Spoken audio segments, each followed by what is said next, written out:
hungry, you box them. So me you ask them where the money gone, where we use pay the tax them. Me a go country for the weekend. The first drive me drive out me rim them. All know who no fix the patrol them. Toll road no come cause we pay the toll them.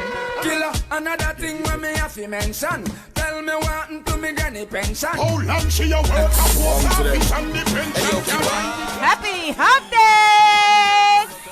Happy Wednesday! Welcome to Community Voices, where like-minded people come together to share common goals and interests.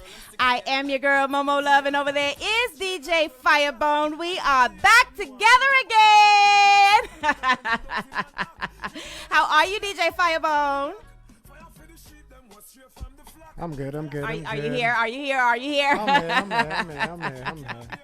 What up, community? I am so happy, community, that we are all here together. I hope you have downloaded the free Ablazin Radio Pro app. It is free, and it is for me.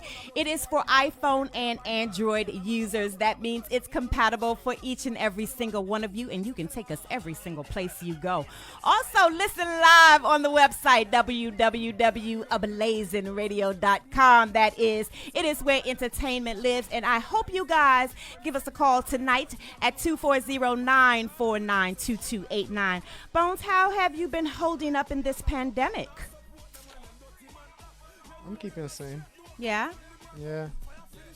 You been doing all the right things? Yeah. I'm on the front line saving the world, man. All right, we appreciate that. Oh, you get up and go to work? Good for you. We appreciate that. Well, I want to remind everybody, because it is our duty too. Make sure you do the 5 things, the top 5 things. Wash your hands. Often. Okay? Wash your hands often.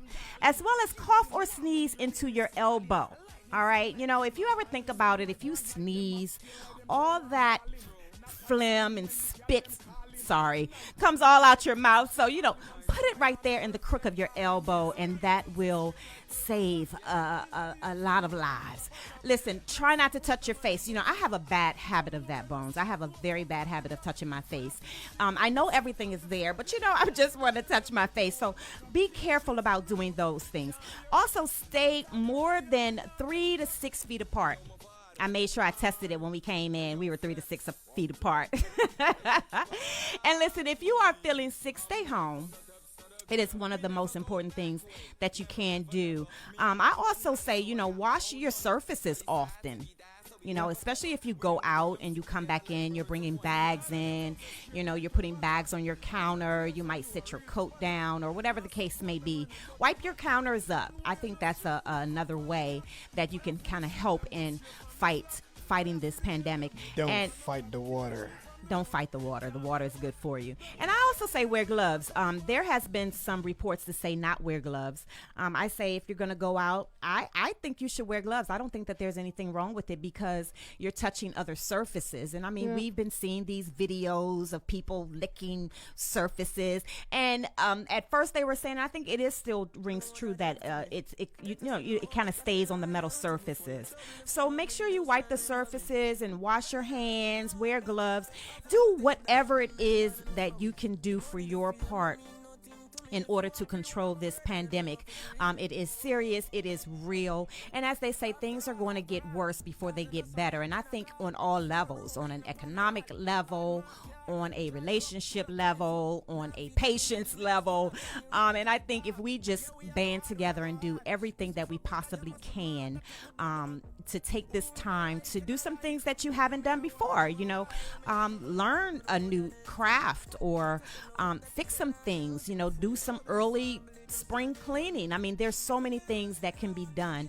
I saw a video earlier today. There are some Jamaicans that live in Wuhan, China, where the epidemic started, and they were giving just family tips on how they're, banding together and playing games and praying together. And I'm sure that they're taking their time to have their own sanity in their own spaces together. So whatever it is that you have to do, community, make sure you do that, as well as check on your single friends. Okay, your single, non-having kid friends. They need you during these times. So check on them, as well as the elderly. They say that if your elders are in a nursing home or assisted living or anything like that, to give them a call. Now, I know some of my community is not having that because they're going to go see their grandma. But please make sure that you are safe and respect what the authorities are saying, as well as each other. Check on each other, period. We need each other, and so check on each other. And so keep it locked right here to Ablazin Radio, especially Community Voices, which you can hear us every Wednesday from 7 p.m. to 9 p.m. Here we're gonna have a different little controversial topic tonight. We're gonna talk about colorism. Light versus dark. Does it really still exist? And we're gonna talk with Shannon Anderson. She wants to help us change the trajectory on our thinking. Right here on Community Voices on Ablazin Radio, it is where entertainment lives. The money, the fame, no mean nothing to me. If you are free, when I'm a bird, then you want to bring me.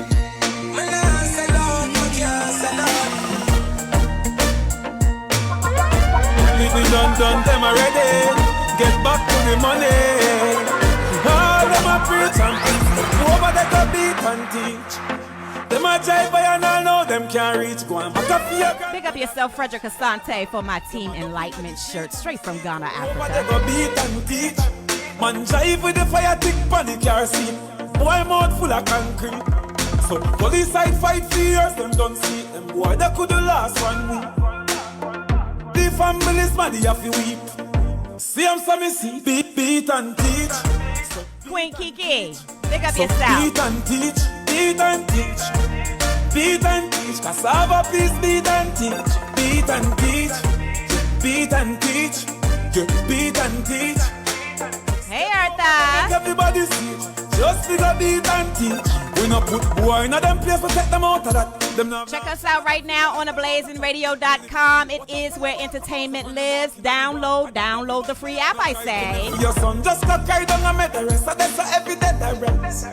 We back, y'all. We back. And left them featherless, sister left brotherless. Firebone 592 sound. Water and an upper water. From them this time get the same time, not after. What do that knock off ya? You see I must the earth them want to pass. Them do a war, them think it over. Them skin run left, them bone fit over. The first 24 hours, them a fraud like soda. You see say them a paper soda. Beat and teach, beat and teach. Beat and teach, beat and teach. Beat and teach, beat and teach. Beat and teach, beat and teach. Beat and teach.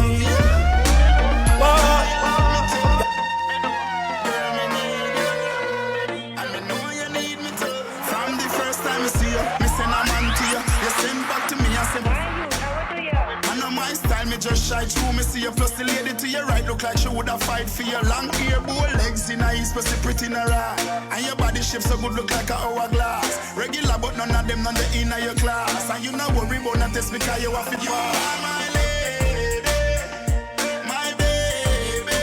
You are my lady, my baby. Just wind up your body, wind up your body, yeah. Wind up your body, wind up your body, yeah. Wind up your body, wind up your body, yeah. Wind up your body, wind up your body. You got to over your brain, you get mad now. So turn round, make you clap now. Girl, you're sexy with the wine, you a tease me. So me know when me bring you home, you a go play. It's Community Voices. Me see you all a bill now. Have your house, but you a chillin' and a villa now. Make your ex know me a ring ding, you know. And me not go cheap because this. Happy Hump Day, everybody. Anytime we flex, me I rate it as the best one. And it make me want married, give me a left hand. Nobody worry about a thing, me have the best plan. You deserve the world and more, nothing less than. Tell a friend, we are on tonight. Yes. You are my lady, my baby. Just wind up your body, wind up your body, yeah. Wind up your body, wind up your body, yeah. Wind up your body, wind up your body, yeah. Wind up your body, wind up your body, yeah. Wind up your body, wind up your body, yeah. Wind up your body, wind up your body, yeah. Wind up your body, wind up your body, yeah. Wind up your body, wind up your body, yeah. You want me wife, you want me baby. Me backbone, you want me kidney. I mean, no one no other lady. Are you me wanting in my life, you drive me crazy. Me I go spoil to me you loyal. So just wine for the general, the marshal. Girl, your body just a mad me. And the signal where you do the just a. Let's go. Love it say you bad but in a good way. And prefer you over any girl, any day. Can't study you more time is hard clear. But me no care, me love you anyway. My baby, you are my lady. My baby. Y'all, we going commercial free tonight. Just wind up your body, wind up your body, girl. Wind up your body, wind up. Let's go. Wind up your body, wind up your body, girl. Big up DJ Ablazin in the building. Kiss your pretty face like a baby just wants your face Kim Righteous, big up yourself. It's Wednesday, y'all. We back together again. Deep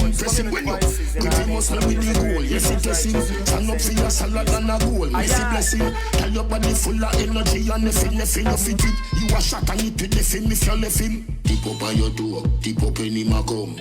All when it a bun, you turn up, you never run. Deep up on your door, girl and a Bone showing off tonight, y'all. He gonna get it. The moon and me hotter than the sun. Deep up on your door, deep up in him a come. All when it a bun, you turn up, you never run.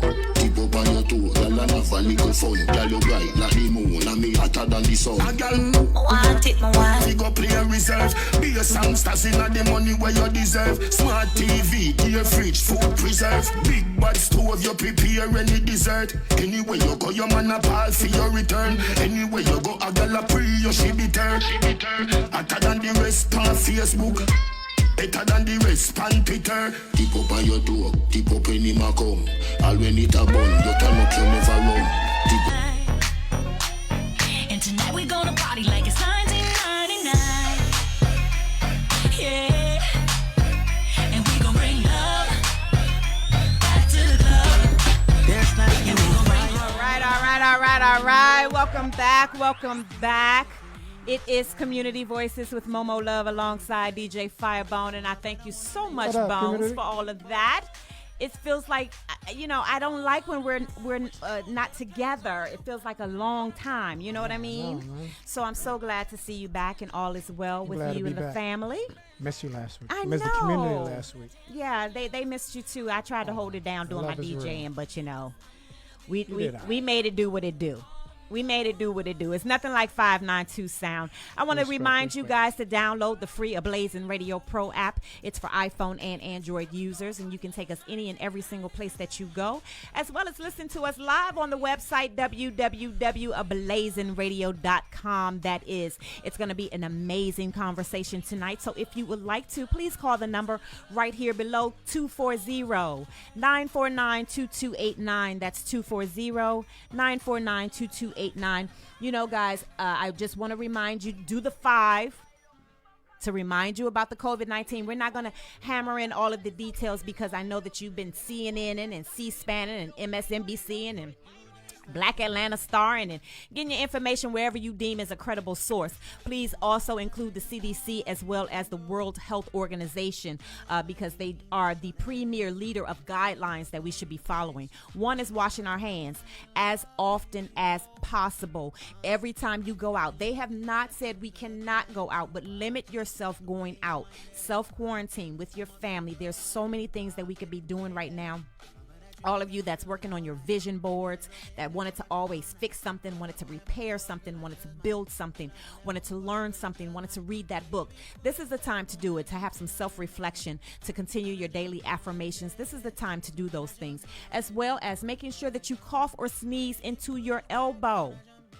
You can save a lot of germation, being put out into the air. All right. So make sure you do that as often as you possibly can. If you just so happen to cough or sneeze into your hands, immediately wash them or use hand sanitizer and wash your hands as soon as possible. Okay. Remember, do the happy birthday song, count to 20, count to 40. Wash your hands twice, and you can use any kind of soap, a bacterial soap, Dove soap, Caress, whatever is good, feels good to you, as long as the water is hot and you lather it up real good. Try not to touch your face. I say this to myself constantly because I am a face toucher, so I try not to do it as often as possible. All right, especially right now during this time. Stay 3 to 6 feet away from each other. All right, that's called social distancing. It bothers me because I'm a hugger, you know what I mean? But I have to respect what the authorities are saying and do so I can protect myself and my family, as well as my loved ones, my friends that I come in contact with. So also, if you're feeling sick, stay home. Stay away from people. And feeling sick outside the normal, if you're coughing more than normal, if you're sneezing more than normal, because remember, we're getting ready to get into the cold and flu season, or the hay fever season. So whatever it is that you have to do to keep yourself safe, your family safe, make sure you do that, community, because I want to see you again. We got an update. You know, I was letting you guys know about visiting the elderly, as well as your single friends, checking on people. The authorities are saying don't visit the elderly. All right, you can't do that right now. I know it's a hard time for those of us melanated people because we want to see our grandparents and our great grandparents and make sure that they're okay. But right now we have to heed what they are saying. Call, check on them. They will give you the updates. All right, but don't just go up there and possibly infect your loved ones. We definitely don't want to do that. So as promised tonight, let me tell you, we have a great conversation that's getting ready to happen. All right. And I want you guys to keep it locked. Make sure you download the app. Keep it locked right here. We are going to speak with none other than author. She is a mom. She is a researcher, social researcher of justice and all things melanated people, if you will. I want to welcome Miss Shannon Anderson to Community Voices. Hello, how are you? I'm well. How are you? I am wonderful. Thank you so much for agreeing to come out tonight and talk about this serious topic in our community. Of course. It's a needed conversation. Yeah. So how did you get interested in colorism, if you will? Well, I think mostly from my upbringing, I've been aware of it as a child, through my family upbringing, being raised by a very fair-skinned mother, and my two brothers are fair-skinned, and I was always the brown one. And it wasn't really my family that made a big deal. It was everybody else, always making a comment about it. Do you have the same dad? Or, there are different things, always making a point. However, over the years, I've, heard of a lot of people and children still really in pain from some of the treatment or some of the biases that come from lack of being treated well because of skin color. And so I decided to, I'm actually working on my doctorate, and I was really trying to find a topic in education that was near and dear to my heart. And I always say you find something that you don't get bored about talking about. And this is what it was. And I was a teacher for years. I've been a principal, assistant principal, director. And so it was one thing that's always come up from comments about students to each other, around peer groups. And so... so what exactly is colorism? So colorism is basically thinking that lighter skin is a privilege over darker skin. Okay.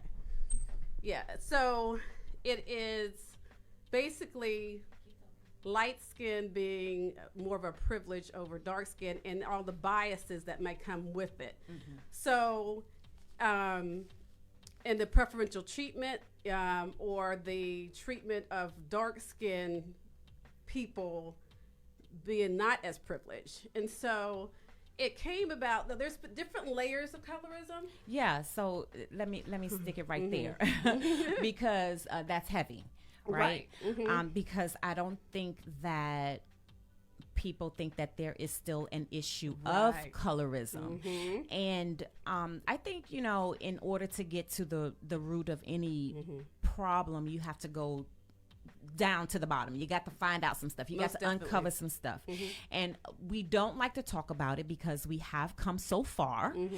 But do you believe or have the thought that the Willie Lynch or slavery has a part in that? Do you believe that there was actually a field and house, there was a separation of Absolutely. light and dark, and Absolutely. And it was intentional, I believe.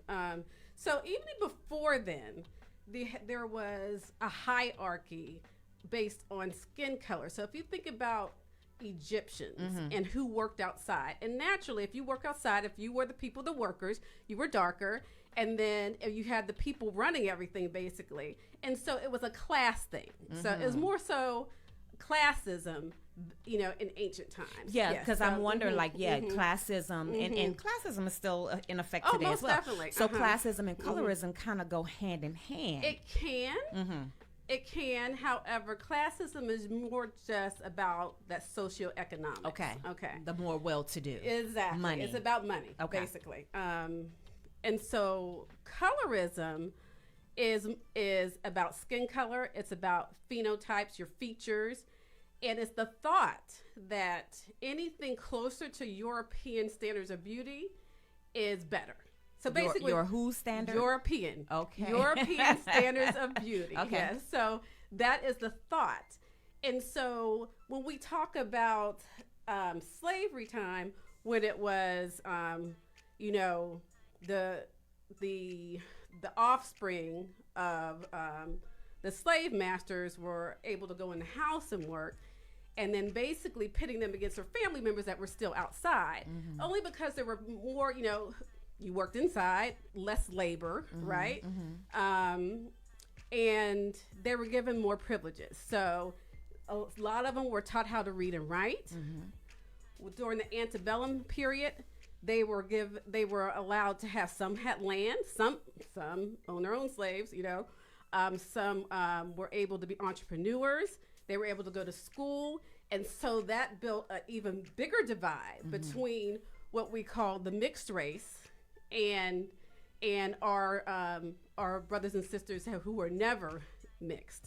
So then the infiltration starts and it permeates through families because now it's ingrained in us that a fairer skin receives better treatment than a darker skin, which basically we're all black when you talk about pigmentation. Right.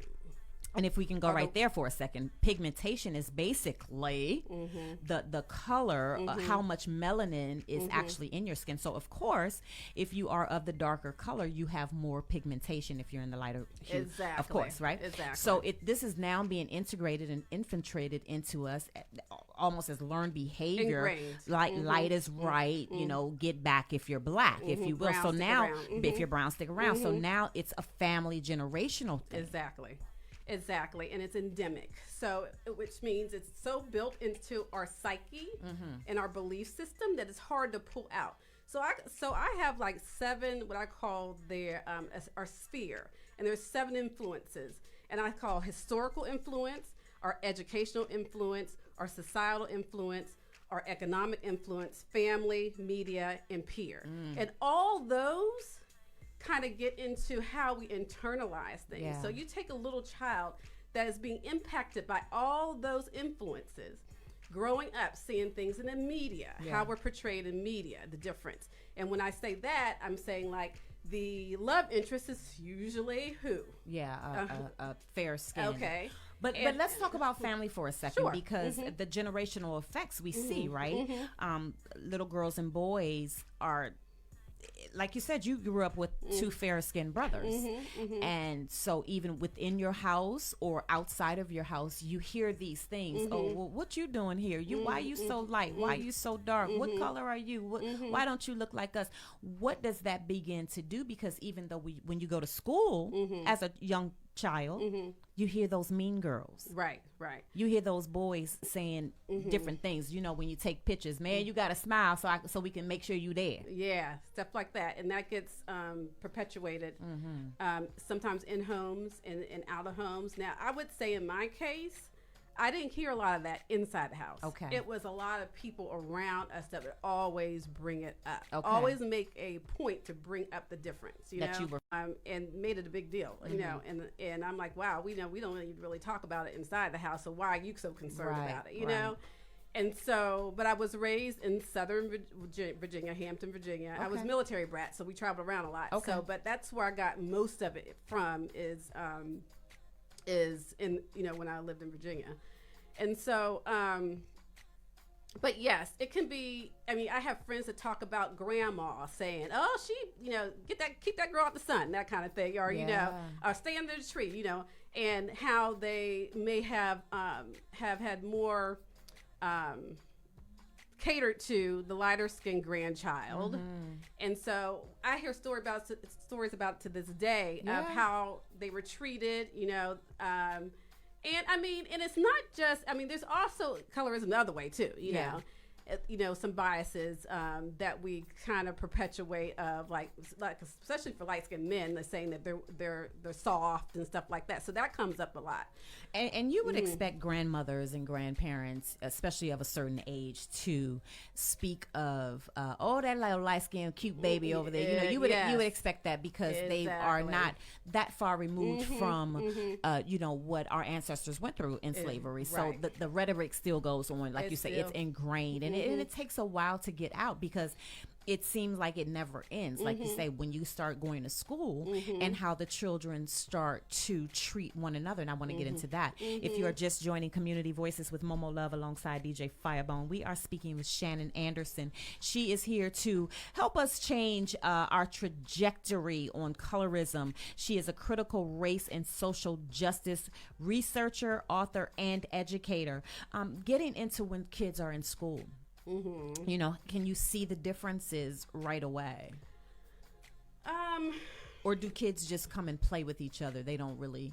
When do you start seeing the differences in the treatment of color? So you may not see it right away. It's, kids don't always separate themselves because of that. Okay.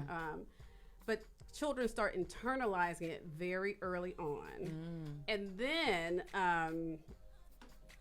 like we've seen the doll test, right? Yeah. We've all seen that doll test where, even little black kids choose the white doll over the black doll, and they've done it with the little test where the white kids and the black kids, and they get a doll, a black one and a white one, and they always, whether they're white or black, they tend to go for the white doll because that one is prettier. Exactly. And then the words underneath the cards, ugly or bad, is always under the dark. Exactly.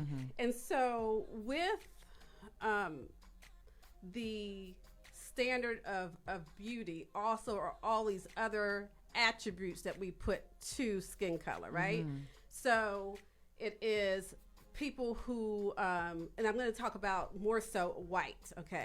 So white, people tend to say that they're smarter, right? That they're friendlier, that they are hard workers, and all those positive attributes that come to a Caucasian person, right? And then you have a black person, and all it's savage, even though we kind of flip that to be positive, but a threat, right? A threat, not intelligent, lazy, all those negative attributes, right? And so let's go into colorism now. The closer a person is to that, those attributes kind of to the European standard, those attributes tend to go so with when a that. person's behavior coincides or is synonymous with the adjective, it just perpetuates the thought. It can, yes. As well as so it sounds as if like they've heard these negative words, we've heard these negative words, and so we act accordingly. So that's called stereotype threat. And so stereotype threat is when we start perpetuating, because they think it anyway, so I might as well be it, and it's not that it's not that it's conscious. It's a subconscious kind of thing. Yeah. And so that's called, and it happens to a lot they think this about us, so we might as well act like this anyway. And I don't think it's a conscious thing that I'm going to act this way. It is, they internalize the behavior to the look or something like that.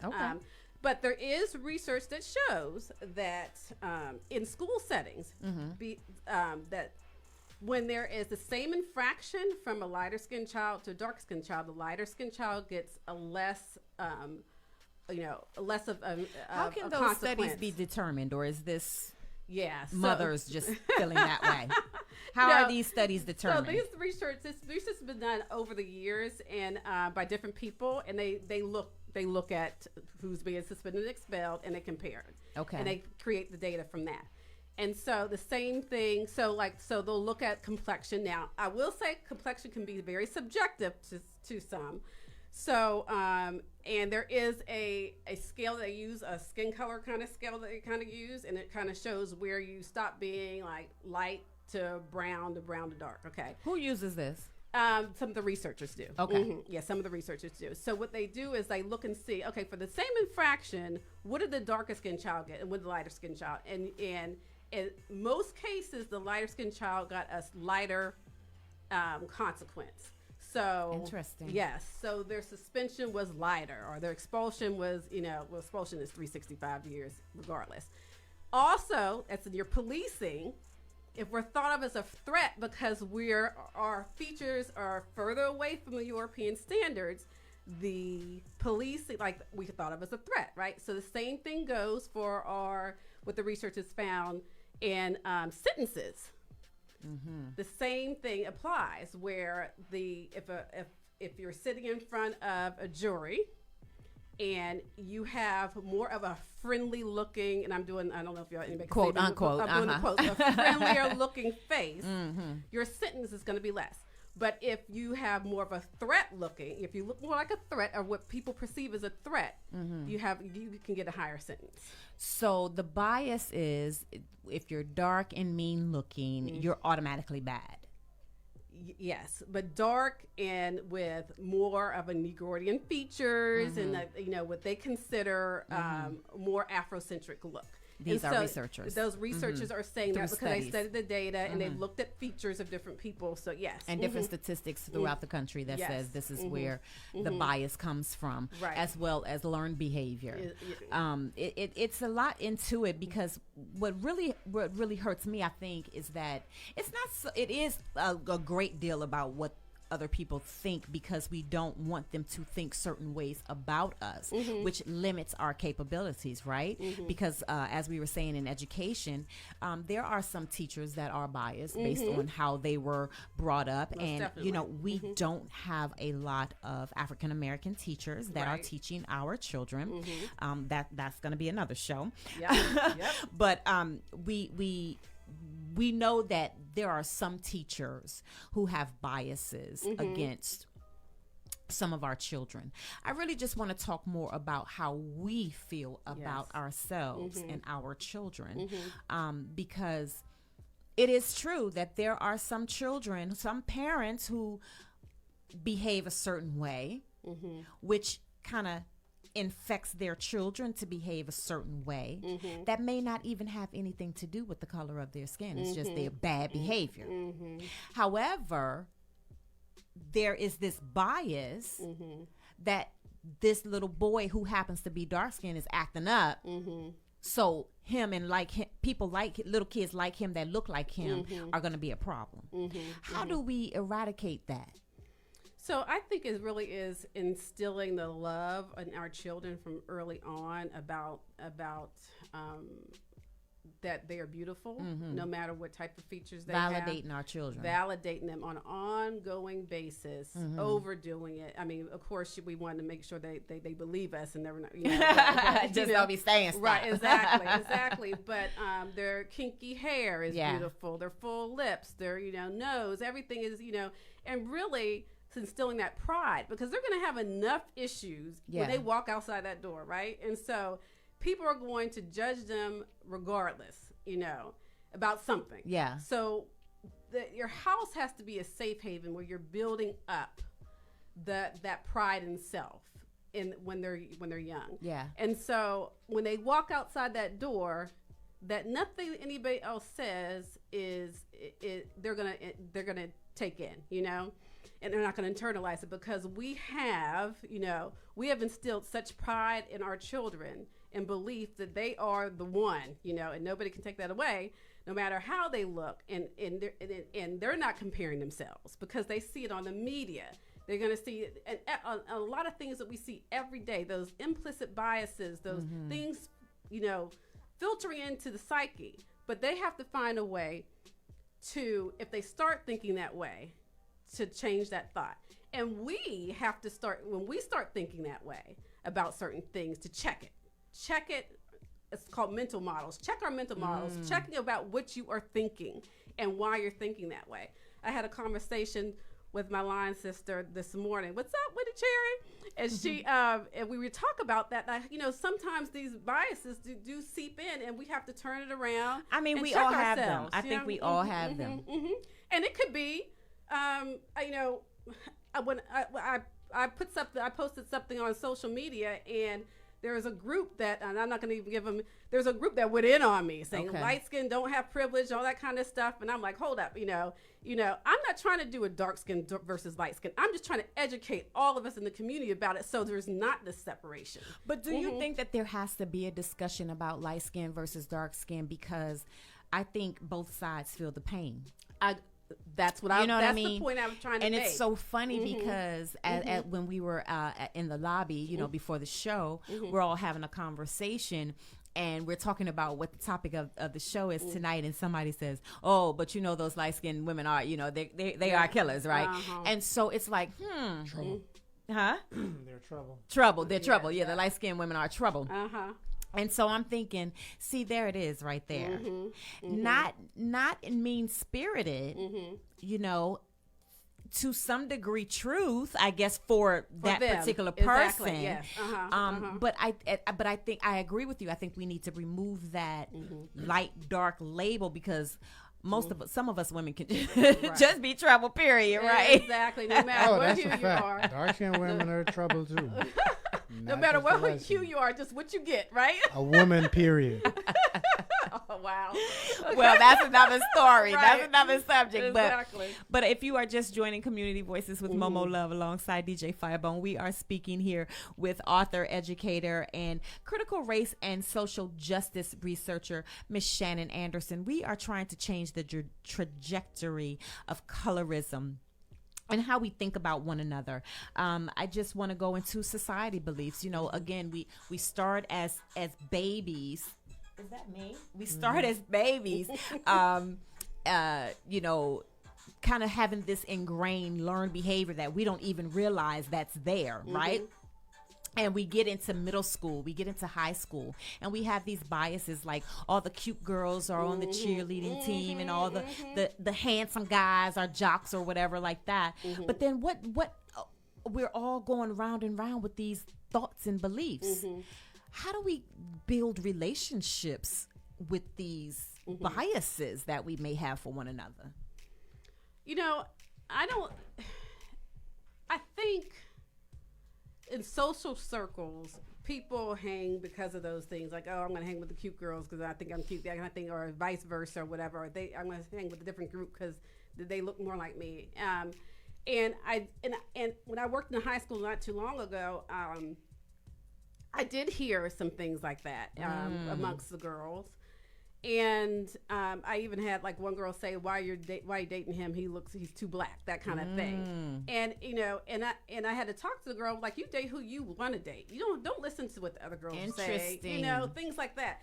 And so, so it is still going on today. Oh my gosh, yes, it is. It's still going on. And you think about it. A lot of times, when a mother has a little baby, what's the first thing they do? Look at the fingertips to see. I don't know about that. I don't know if that's the first thing. They might count the hands. It is one of the things. If you're going to be honest, it is one of the things that you look at their fingernail beds and their ears to see, they're going to be a cute little chocolate baby. They're going to be a little chocolate baby. They're yellow like their mama. I got something to add about the high school thing. What? I also think it's like a maturity and mental thing, because at one point for me, and this was probably high school and middle school, I would date light-skinned girls, but as I got older, the darker you are, the more attracted I became to you. And the light skin thing just it was like a phase to me. It was a fad. So then this is how you get a chance to get some of this socialness, right? My question to you, Bones, though, is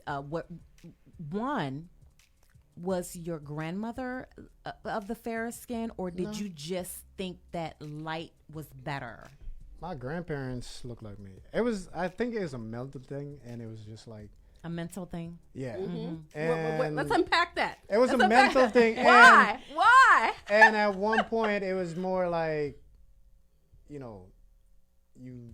the lighter they are, the more attractive they are. Okay, there we go. See? So it was all about the mental thing. But me personally, after a while, it was like, outside of dark-skinned women, I think the only girlfriend I had that wasn't dark-skinned, or I actually be like, yo, I would marry you, she was Korean. So I think it's about a mental thing. It's because the older I got, it was like, you know what, the skin thing kind of go out a window. It's more about maturity and how they see me versus how I see myself. And I definitely believe that is a maturity thing, but there is a threat between men and women when it comes to colorism. What do you mean by threat? A threat between, maybe sometimes the security is not there. Due to the perception or the bias of a light-skinned versus a dark-skinned woman, or light-skinned versus a dark-skinned man. Maybe some women don't feel like a lighter man could protect them. You understand what I'm saying? Yes. Yeah, I mean, I've noticed sometimes where if a lighter-skinned woman was bullied or something, and she doesn't want her offspring to go through that, when they get older or whatever, they grow up, they might intentionally date someone darker and try to have a child by them, or they marry someone because they don't want their children to go through the same thing they went through, and vice versa. Vice versa. If you were dark and you got teased because of being dark, you might try. You'll go to the other end of the spectrum. Exactly. To try to protect your child, from going through the same hurt that you've gone through. It's so much to colorism if you're just joining Community Voices. Listen, if you want to get in on this conversation, please feel free to do so at 240-949-2289. We are speaking with Shannon Anderson, who is trying to give us a different perspective on and change our trajectory on colorism. She is an author, she is an educator, and a critical race and social justice researcher, and I'm so happy that she braved COVID-19 to come out and chit chat with us tonight. Make sure you guys are washing your hands as often as you possibly can. I'm gonna take a COVID-19 break and say a couple of these things. Make sure you wash your surfaces. Cough and sneeze into the crook of your elbow. Listen, they have not said that we cannot go out, but limit yourself going out. I always say wear gloves. They said don't wear gloves, or if you do, double glove. I just feel like some of these these handles and doorknobs, people may put stuff there. That's where my mind goes. So, I want to protect my hands because I touch my face a lot. It depends on where you go. Well, I just don't like these metal surfaces. That's my point. We can't wear masks at our job because we had guests complaining. I don't mind my mask. The one, you have a mask on, you're sick. No, I'm trying to protect that's myself how I from agree. you. I agree with that. It's not that I'm sick. I'm just trying to protect myself. But we can't. I agree, and it's a twofold thing because they say don't wear the gloves because what if it gets a hole in it and da da da da da. But the gloves make me feel safe, just like the mask makes you feel safe. And I'm telling you, people, whatever make you feel safe, don't let nobody tell you different. Just don't go, crazy. Just follow the guidelines. Right. Follow the guidelines and do what's best for you and your family. So we are speaking with Shannon, and we're going to get back to the topic of colorism. The education system has this bias. No, I want to go back to relationships. Okay. We didn't finish on relationships. Okay. How people may choose a mate based on that, and decide how they want their family if they think. But the thing is, DNA, you don't know how it's gonna go, right? That's true. I've had a girl told me she can't have a child by me because I don't have straight hair, and I guess my eyes wasn't. That's colorism. Yep.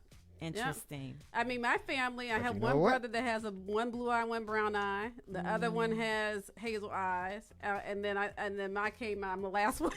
Yeah. I was like, power to the people. But it does kind of affect our thinking on, especially if you have,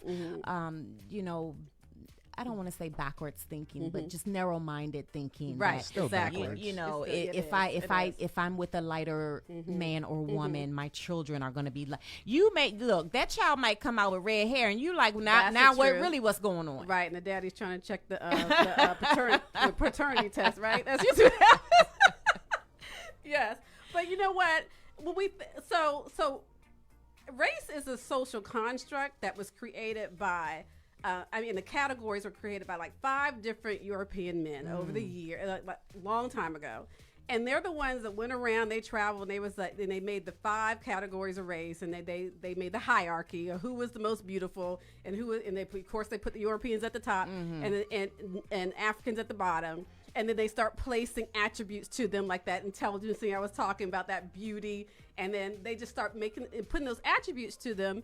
And then we're still, a lot of times today, we're still thinking that way. And you know what makes me upset, Shannon? You know what makes me upset is that, first of all, they didn't even know about us. They found us. Right. And when they found how wonderful and extraordinary we are and what we could do with little to nothing with nature and things of that matters, they decided, not us. And then it gets ingrained in us. And now there's years of this that we must undo because it's slowly hurting the family. Right. It is. And it really takes us as parents and people in our society and our community really building our children up no matter what features they have. Yeah. Because like I said, people are going to break a child down, as soon as you step out that door. So we have to love them up and build them up so that when they do see images and they think of that the standard of beauty is still there, European standards of beauty, and they may not look anything like that they still think they're beautiful, and they still think they're smart, and they still think that they have a crown on their head, or so that they don't fall victim to what everybody else might be thinking about them. You know what I don't want us to do either is to get so far on either side of the spectrum where we're only loving up our dark-skinned sisters, or only our light-skinned sisters are binding together, and we still don't meet in the middle. Because I mean, when you look at your family, when I look at my family, we have a spectrum. Right, mine too. We have a spectrum in our family from albino to blue-black, as we, and should we stop saying these words? Should we stop saying purple-black? Should we stop saying blue-black? Should we stop saying chocolate? Well, why? If it's darker the berry, the sweeter the juice.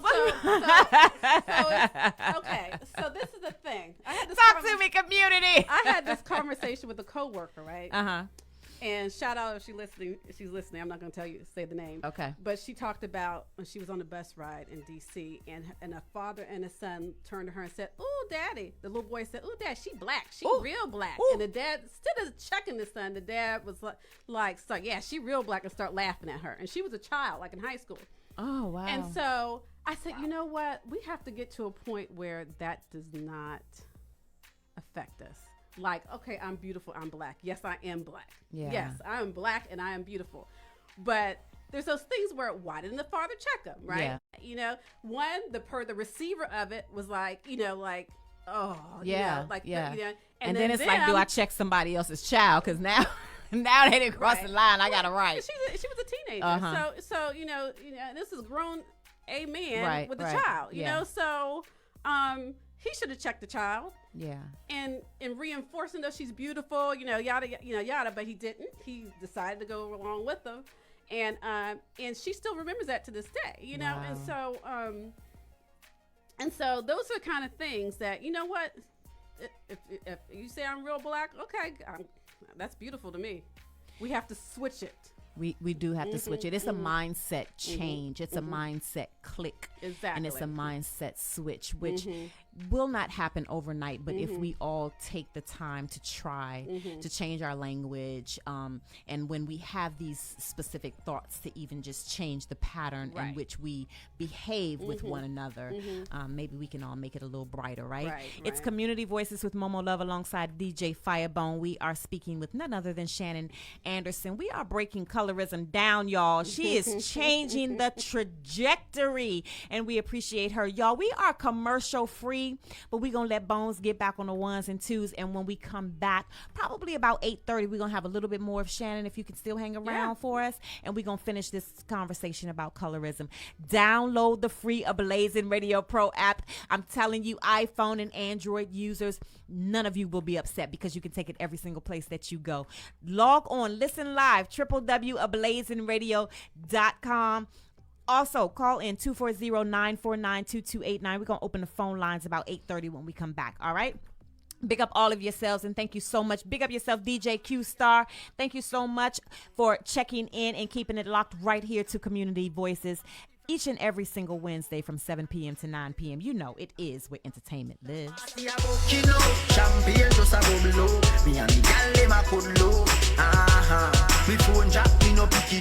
Right now, me a live it up. Party about kino. Champagne just a bubble. Me and the gal them a cuddle. Baby, bend over for your drink and pick it up.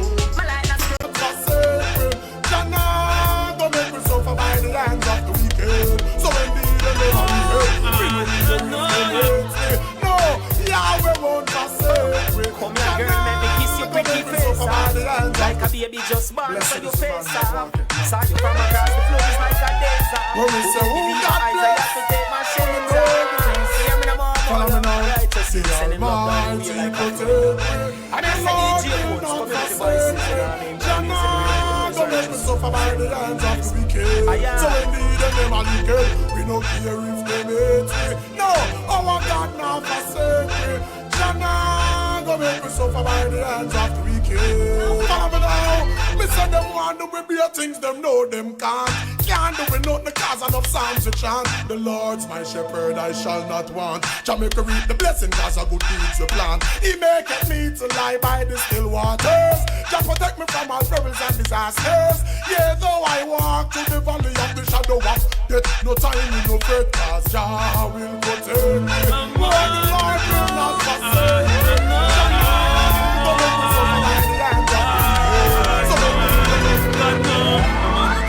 I'm on the go, but bad man I try to stop me though. So no, I'm on the go, yeah. Don't me all coming up off the show, yeah. I'm so special, I'm so special, so special, so special. That's why I'm a people for the fire special. Boy, I bring it together and I want to chase like petal. Tancha, I'm so special, I'm so special, so special, so special.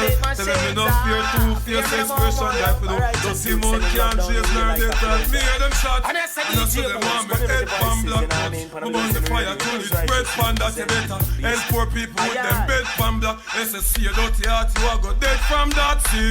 Now them a say me mark for that and each time walk them say me walk for that. You see it, them lock me down and me can't forget. God Jehovah did a guide me, say me not regret. Yeah, I'm so special, I'm so special, so special.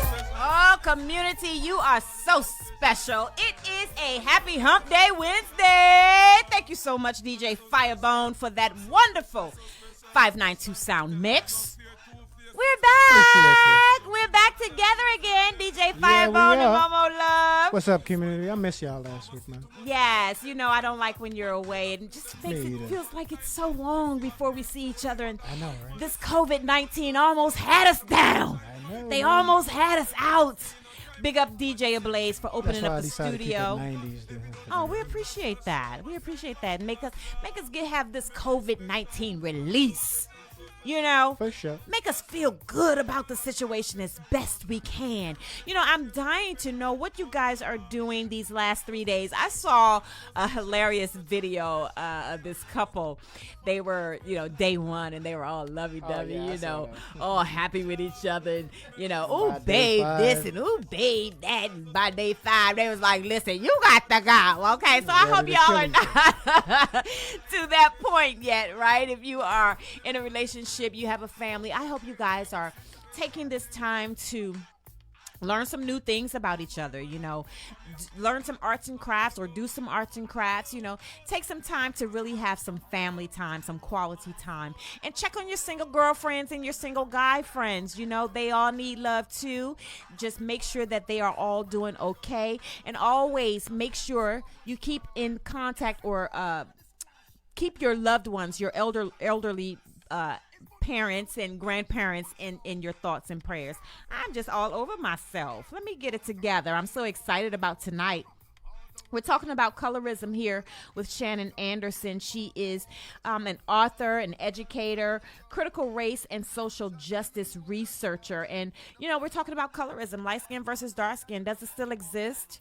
It kind of starts, it's kind of ingrained in us from early childhood, almost not in a threatening way, not in a mandatory way, but certain things we say to one another, certain things our grandparents or our great grandparents said. Look at that little chocolate baby. Oh, she's so pretty for a little light-skinned baby. Even how you decide to have relationships. Even myself, I think when I was in 7th or 8th grade, all the light-skinned boys was the rage. Yeah, the barge. Elder Barge. Stop playing. Elder Barge is my boyfriend.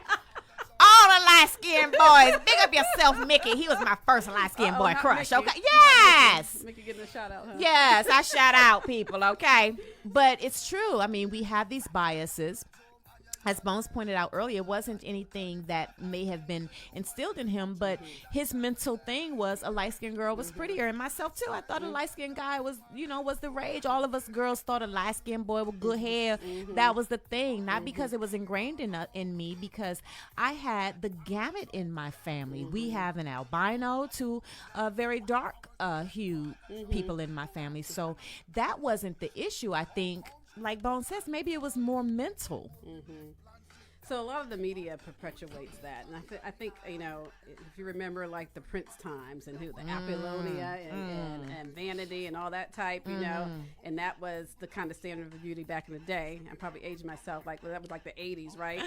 And it was everybody wanted Apollonia or Vanity, so that was the look, and everybody wanted somebody who looked like Prince, and so then it got to be like, or DeBarge or, whoever, I'll be sure, that type of stuff. So all those, and you really didn't see a lot of dark-skinned women held up as beautiful in any of their little networks, or any people they put on and stuff. And so I think over the years, it still just keeps getting reinforced and reinforced.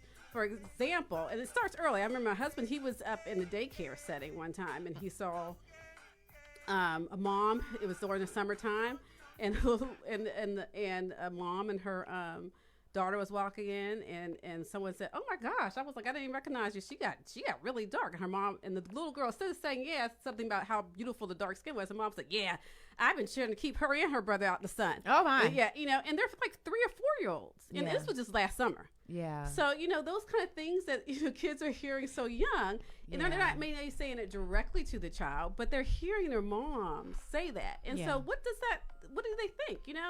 Well, they start thinking that very young, and those little girls start to get older, and they start thinking that, and they see the media, they see everything else is perpetuating that same thing, and it gets internalized. And let's talk about media for a minute, because I mean, we television, movies. First of all, our image was blackface, right? Initially, okay, Maybe. And then even when people of color did begin to have roles, there were one of two things: maid, right, or the leading lady, the Dorothy Dandridge, and you could see the disparity. Oh my goodness, it was back in that day. It was a huge difference. Mamie was dark and heavy, right? Yeah. And then the beautiful person was Dorothy Dandridge or Lena Horne or those type of people. And then, but as someone that had a browner hue wanted to get a role, they had to be the maid, the cleaner, the butler for the men, that kind of thing. So you never saw really a light-skinned man playing the butler. Even best friends in shows. Right, yeah. The leading lady, yes, would be of the lighter hue. Yes. The love interest, so you saw it in Martin Lawrence's show, and the best friend was the dark, loud one that couldn't get a man, that he was always talking about the way she looked, and the horse hair, all that kind of stuff. Yeah. And then the Marlon show, still to this day, that's something that still goes on. It's still on. I don't know if it's on Disney or something, but it's the Marlon Wayans show. Yeah. the youngest guy, so the youngest brother. Yeah. So He every show he has that same woman. Yes, and so she's the love interest, and then there's the brown skin best friend. They still can't get a man. He's joking on her. You know, all types calling her all kinds of names. Of names. So Fresh they still Prince of Bel-Air. Oh, the sister. Yes, Fresh Prince of Bel-Air. And then they changed it. Yeah. Dark to light. Yeah. So we keep seeing these in the media. And when a little girl was looking at it, they're like, okay, well, that's supposed to how I act, or this is what, that marriage material is the lighter skinned woman, So like I said, little kids start internalizing that, and and we take that with us as we get older. Yeah.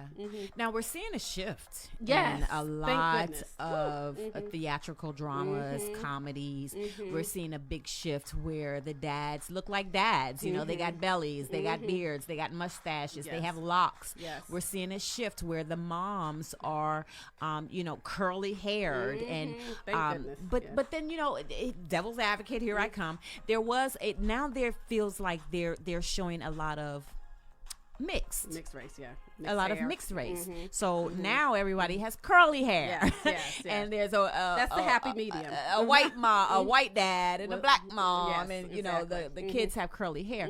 How do you think that's shaping, or what is that? What kind of message that's sending? They're playing it safe. I think a lot of times, okay, we're not going to go too far one way, but let's give them something in the middle. You think we'll all be one race? I mean, that's what it feels like they're advertising. It's a possibility. Because some people, some people are their look is ambiguous. You can't tell what they are nowadays. Like that person. You think we're gonna go to a one race? Was that what you was gonna comment on, Bones? I mean, me personally, I've always been saying we one race already. It's only been one race. The human race. The human race. Until like the higher ups, the anarchy, the older generation, the bigger up, people in power start addressing it as that and stop looking at color. We're going to always have this. Well, so again, the race is a social construct, and it was created by some European men that said these are the races. These are different. Yeah. So we have another meeting like that, or we just say, kick that out of the door. It's going to always be like this. Yeah. But thank goodness the Black Panther and Steve Harvey's one was the whole cast was brown skin, dark skinned women, And Think Like a Lady. Think Like a Lady. Yeah, Act Like a Man. that one. That. Yeah. Think like act like a lady, think like a man. Yeah, that whole cast. Yeah. And then there's except for the bald head dude, he was like the darkest one. Okay, yeah. What's his name? About the women for the most part. Yeah. Forgot his name. I forgot. I know who you're talking about. Yeah. So yes, there. And even this the show that I love to watch because it's such a nice love story. Cherish the Day. Cherish the Day. Yes. Okay. And I thought about the dynamics of that one. You got the light skinned man with a light skinned mom, and she's snobby and hating on the dark skinned woman, and she comes from like Compton or something, and and they're trying to mix the families up. And I'm like, how have we flipped that? What if we said it was this light skinned family that came from Compton and we had like gang members and all? It was all these stereotypes were perpetuated in this show. And so the light skinned guy has light skinned mom. Her husband was dark skinned though, and they're well off, and they're polished and all that kind of stuff. But the mom was a snooty light skinned woman, and then he finds his love in a dark skinned natural woman, but she comes from Compton, and her uncle raised her because her mom died, and they're gang affiliated, and so that still perpetuates these stereotypes. And then when the mom meets her, she's snobby to her, and I'm like, this is still saying the same thing. Colorism kind of equals or blends into classism still to this day. How do you feel about we were talking about the social economics of it, or the societal beliefs within colorism. What about how we treat one another based on these biases? I don't think it. I don't know if it stops people from from being friends with people because of skin color. It might. I see a lot perpetuated in like high schools where there's cliques and and that kind of thing. But you also see like the social part of it, like on TV, things like Basketball Wives when they're or Love and Hip Hop. I think and all those kind of things they've been talking about colorism a little bit on that. But that social clique, they kind of ostracized the dark skinned girl, and the dark skinned girl was saying it was colorism because she wasn't. And so, how much of it is colorism, and how much of it is just Mean Girl? So Mean Girl, that can drive Mean Girl.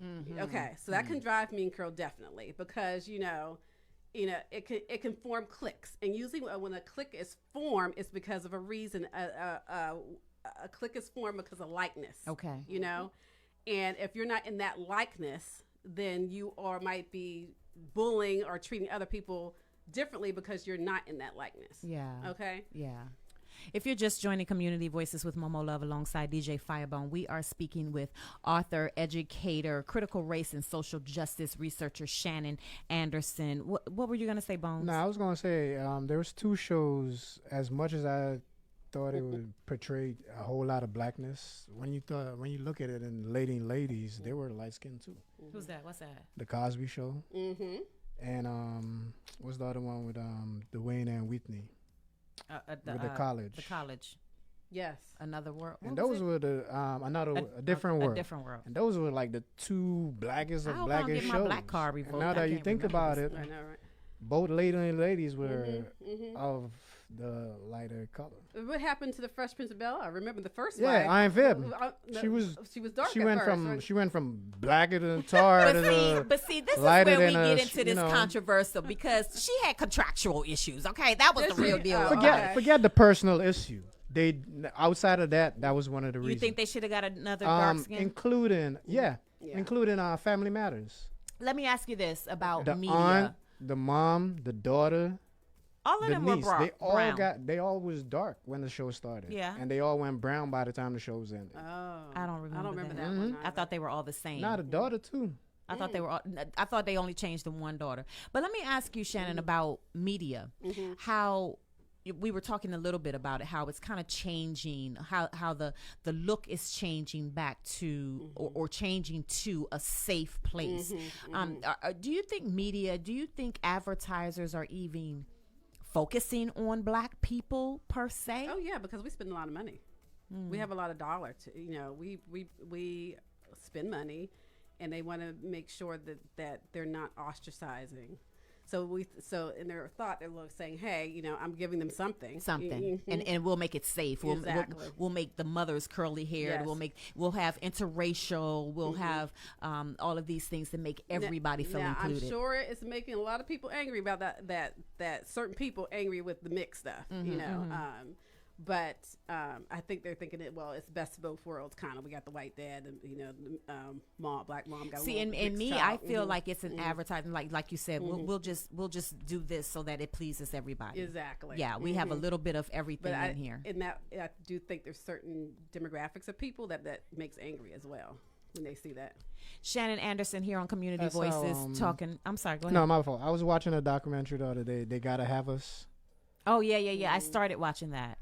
Very interesting. And that's part of the whole colorism spectrum, right? Where they thought, we got one black person. That's might not enough. be that dark, but we have a black person. They're safe. They're safe. And it makes us safe. It makes us feel like it's okay. It makes us feel like, they gave us somebody so we're winning now. We're ahead of the game. We're in there. Well, a lot of times now there's always that one token person. You got to get the minority in an episode, and so it might be somebody from LGBTQ, and there might be a black person, might be an Asian person. So they're trying to get somebody in on a TV show, so that we're represented. Yeah. But the ones that are trying to plug in, like you say, is from the alphabet people. I'm like, nah, can we just have a black person? Well, everybody has to be included, and there has to be diversity. But why they got to be included in just the black people? Like every show, literally, I've seen since before and starting with Empire. When they go to the alphabet people, it's either the black woman or the black guy. That's what they want to keep giving us. Like, can we just have somebody? We ain't gonna knock y'all. How about y'all just make y'all own show? You had Queer Eye because diversity has to be included, but not. But however, I like to stick on colorism and how that has affected us as a people. Yes. Because how it affects us as a people is how others will look at us, right? How we treat one another, whether you're light skin or dark skin or caramel or I'm in the spectrum. Back in the days, our ancestors had to deal with the paper bag test. Oh my goodness, yes. And if you millennials, I'm sure, don't know anything about the paper bag test, if you have a grandmother or grandfather that's over the age of 70, I urge you to ask them what the paper bag test is. And what the paper bag test is that if you were darker than a brown paper bag, you were not allowed to sit at their counters or to sit at their seats or churches or join any kind of social club. So where we have come a long way, the infighting of colorism within ourselves is what disturbs me. I think we should go back to how they used to pick women out. Well, let me talk. But then again, I still be single. Wait. So one thing I want to talk about. I gotta get my squats up. DC. Remember, there was one school. I think it was Dunbar, and another school that one school was for lighter skin, and one school was for darker skin. Wow. Dunbar was one, and I can't remember. I should have written it down. And so that was separated, and you really could not. And there's a book out that I actually got. It's very old, and someone was doing research on it. And so she studied the what was going on in DC back in the day. And so so the schools were separated by complexion and course class status. And those students that went to the lighter skin school were basically a shoe-in to go to Howard. So Howard had a lot of it back in the day, and I'm sorry if I'm offending any HU people. My husband graduated from Howard, but Howard at one time they wanted a picture to be sent in. And so I think the president was like, no, that's not because we want to see the color complexion, but there was a very big segregation of those kids that came from one school in D.C. that basically were able to, were a shoe-in for Howard, get accepted to Howard, and then that clicked. And if you look, in this book, it has all the beauty queens, right? All the beauty queens, basically, and all these people that voted, said they voted because they wanted the queen to look more Caucasian, basically. And that's how they chose their queens. Yeah, I just want us to get a tighter grip on this thing, right? Yeah. Because we're quick to point out racism. We're quick to say, oh, Gucci made this sweater that has a black face with red lips, and we fought so hard to get to where we are right now, right? Which is not far enough, in my opinion. But I just feel like we as a nation, as a people, we need to do better with how we treat one another. Right. Colorism and classism. Yes. Yes. I mean, I do understand that once you get to a certain level in what society deems as successful, opposed to what you deem as successful, we move away. We change our demographics, right? We change who we deal with. We change the way we speak. But even in that, we get into this, oh, you sound like a white person because you use proper diction. Right. And anything, and that goes back to anything closer to European standards is right. Anything further away of European standards is considered wrong. All right, but then you have the side of the spectrum which says, and oh my God, of course we're getting all into this, and Wine Up Wednesdays is coming right up next with Lex, Les, and Audrey on sports. We have oh gosh, we have this thing we got to talk about, but we got to end the show soon. Okay. Yeah. Okay. So I made this joke, and basically I'm going to be single all my life if this is true. Shannon, tell the story. Okay, so in some of my research, there was the European men that I was speaking of when they were going around from continent to continent. They were observing the characteristics of different people, right? And so they said that the men in Africa chose their wives. They would line them up, and whoever had the biggest derriere was their wife. And I was like, well, that's one thing that has not changed. I don't know about lining them up, but we've held on to the booty love, Goodness gracious. So that's I guess I'll still be single. Right, well, I have some time during this COVID-19 to get my squats on, okay? When y'all see me, when y'all see me emerge. Not everyone. Not everyone is when on y'all it. see me emerge, I think I'm like, dang, girl, where you been? right. Not everyone is on it. Don't be fooled, community. Not all man is on the booty. Well, I'm glad we only scratched the surface of this topic because colorism is very big in our community. And, it's something that's been ingrained in us, for a very long time, since our ancestors were taken from their homeland and told that they were less than what they are. Since the separation on plantations of the darker skin and the lighter skin, and how this affects us in our families with our great grandmothers and our grandmothers saying, I love that little light skinned baby, or you cute for a dark skinned girl. Right. And then how we go to school, and I don't want to discount my brothers because our brothers that are of the darker hue, they had to go through certain things, and we kind of have it from society, but we also put it on ourselves.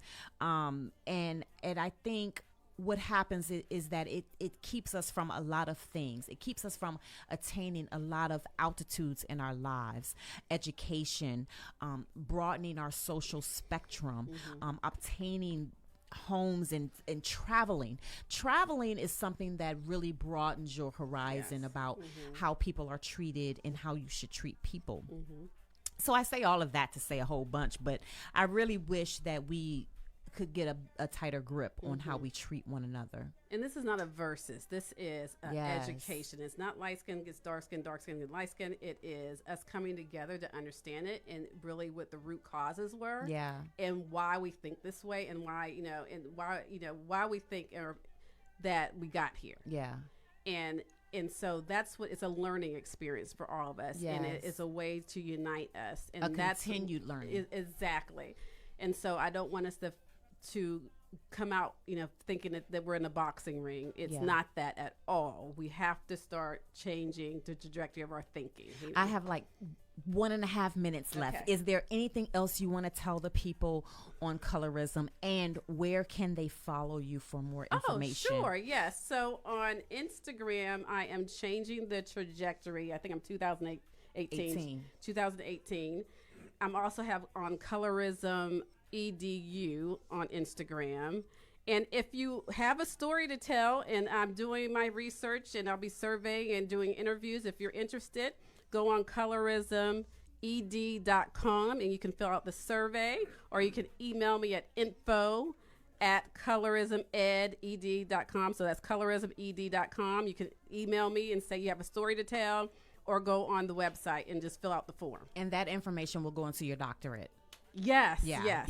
So you're looking for people to interview and to tell a story about any effects of colorism on them and their lives or their family. And give that email one more time. Email is info@colorismed.com. Yes. And it doesn't have to be a dark skin story, or like it could be any color, a story about that, growing up. Yeah.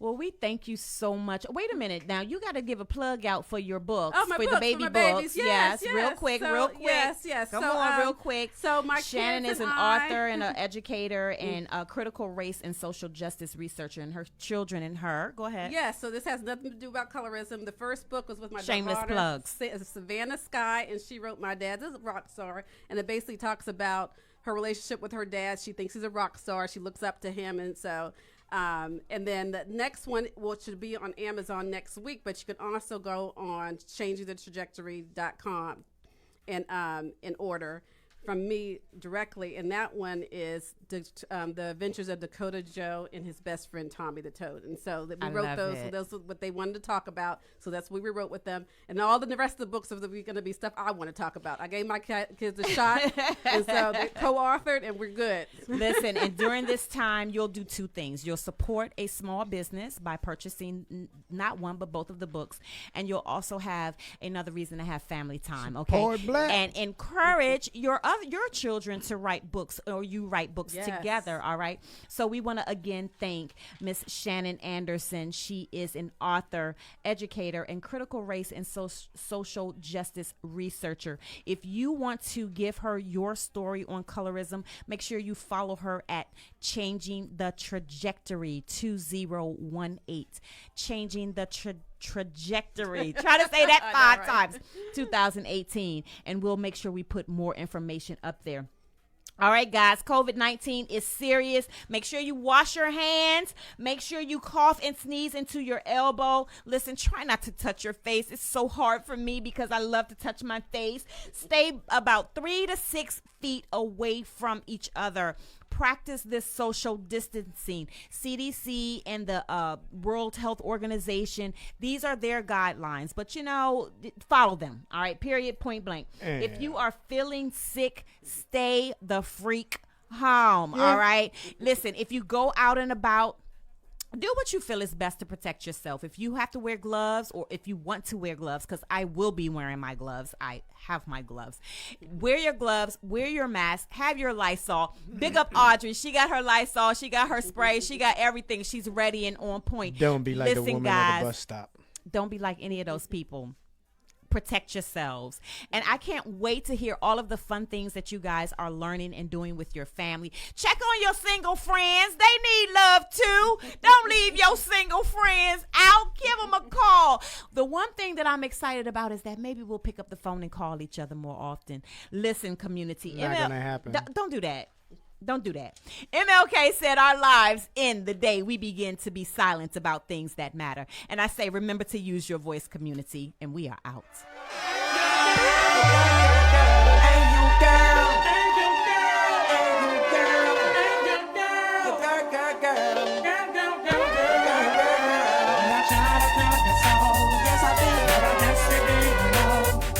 As I said, the story goes.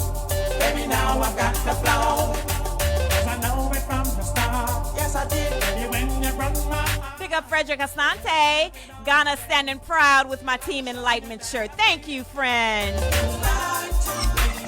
All those times you said that I love you. You lied to me. Yes, I tried. Yes, I tried. You lied to me. Even though you would, I died for you. You lied to me. Yes, I cried. Yes, I cried.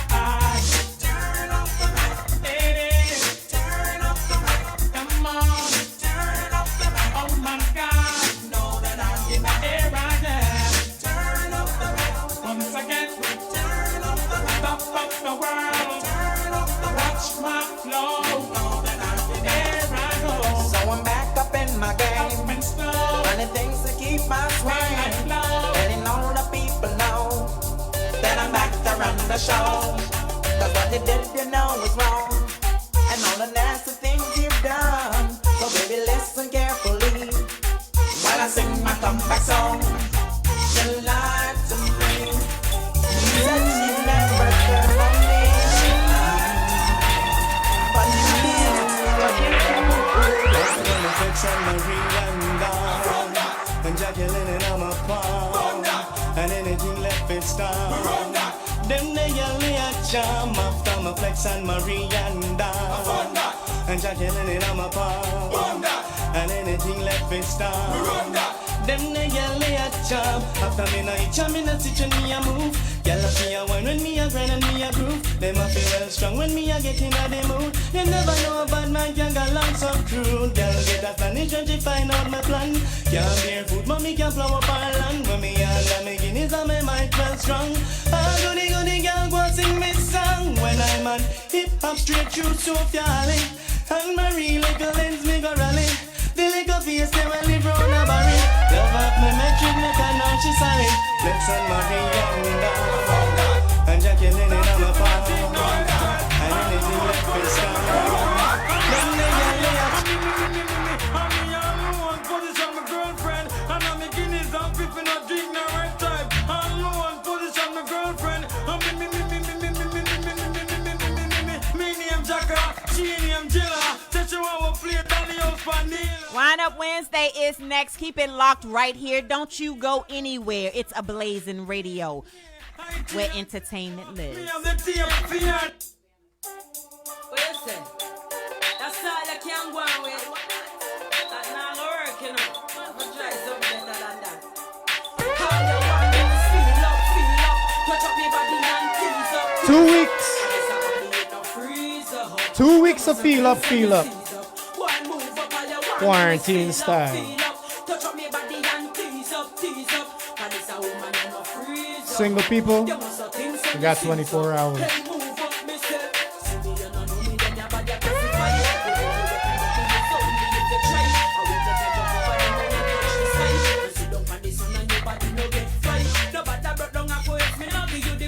No wish like talking, you better can fly. Or be a better rhythm than Robbie and Sly.